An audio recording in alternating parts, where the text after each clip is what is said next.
Winter's coming.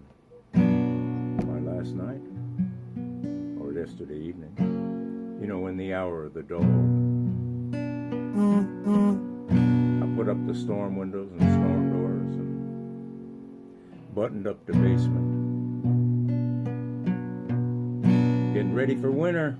The wood is stacked. The kerosene tank is 3/4 full. Been hauling it from down around the Port of Albany, relatively speaking. Getting the petrol in the tank. My friends, they're insulating and putting in windows, getting ready for the great fall. Well, it was this first grade teacher explaining to her class that she's an American. And she shared the joys of being in a great country and a great world, and asked her students to raise their hands if they are or want to be Americans too.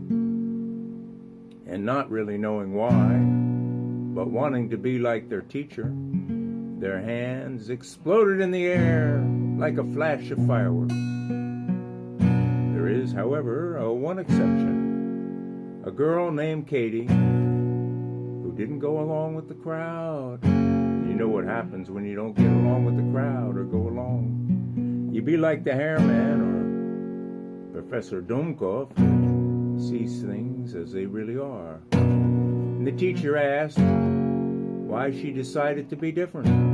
Because I'm not an American, she stated.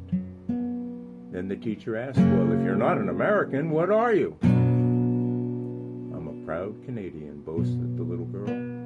And the teacher looked a little perturbed now, her face slightly red. She asked the little girl, now, little girl, why are you a Canadian? Well, my mom is a Canadian and my daddy's a Canadian, so I'm a Canadian too. And then the teacher got angry.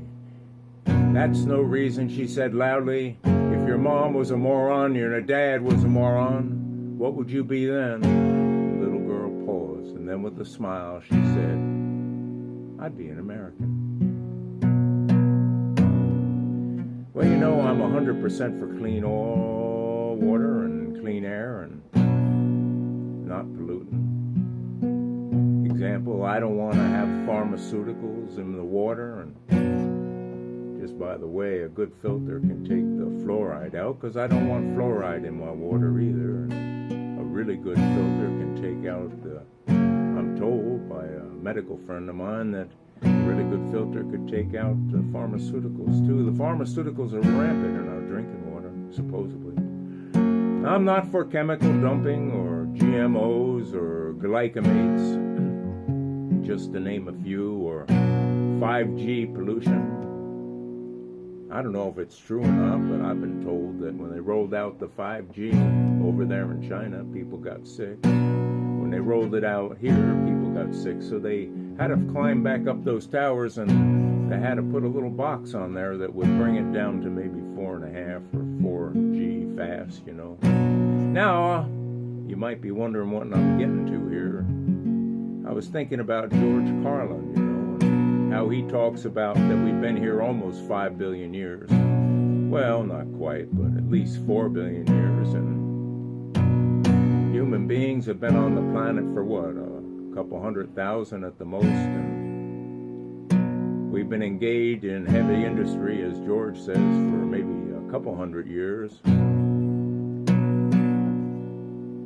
200 years, as he said, versus 4 or 5 billion. Well, he didn't say 5 billion, he said 4.5 billion. I don't know if any of that's correct, because I've spoken to experts on carbon dating, and it's not as precise as it made out to be, just like science isn't as precise as it's made out to be. Yeah, when we look back 100 years from now, we'll know that we were living in the medical and scientific dark ages. Then again, when we look back 100 years, we say they were living in the dark ages. So what are you going to do? I'm going to wash my hands before I perform a surgery.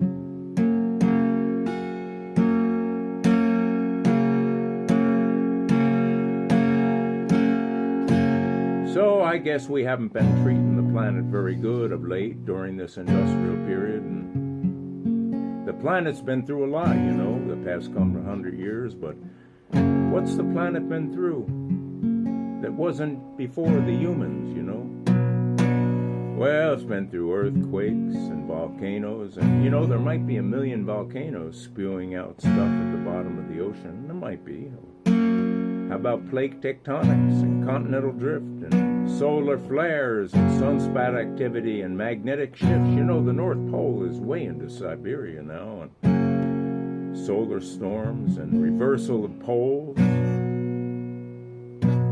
comets bombarding the planet, and asteroids and meteors and all kinds of stuff there. Not to mention all kinds of crazy lightning storms constantly hitting the planet, and sandstorms and cosmic radiation and all these wildfires and floods and reoccurring ice ages over time. And well, some people think that humans have caused the Armageddon.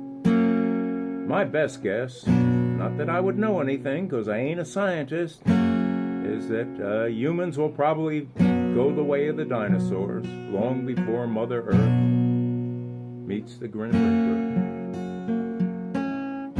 Now that's a bright, cheery thought, eh?